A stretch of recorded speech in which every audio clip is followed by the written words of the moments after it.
Hello hello, লাস্টের mini ব্লগে তোমাদের সাথে শেয়ার করেছিলাম যে আমি দীঘা যাচ্ছি। সো এসে আমার স্নান টান করা হয়ে গেছে, আর এখন যাচ্ছি খেতে, কারণ 4টে বেজে গেছিলো আর প্রচণ্ড খিদে পেয়েছিল। আমরা গেছিলাম অনুষ্কা হোটেলে, এখানে আমরা আগেও খেয়েছি দীঘাতে এসে।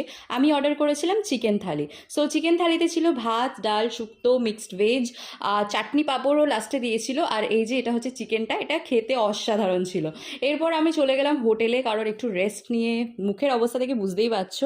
যাই হোক, এরপর রেস্ট নিয়ে 1 ঘন্টা বাদে বেরিয়ে পড়লাম রেডি হয়ে সমুদ্রের উদ্দেশ্যে। প্রচুর প্রচুর ভিড় ছিল, আর এখানে এসে এত ভালো লাগছিল এই সমুদ্রের হাওয়াটা খেয়ে, এটার জন্যই বেসিক্যালি আসা।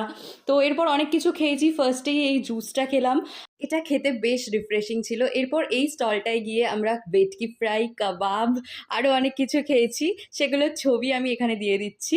আর এরপর আমরা অনেক কিছু কেনাকাটিও করেছি, তো সেগুলো একটা আলাদা ব্লগে শেয়ার করে দেবো। ওকে, বাই।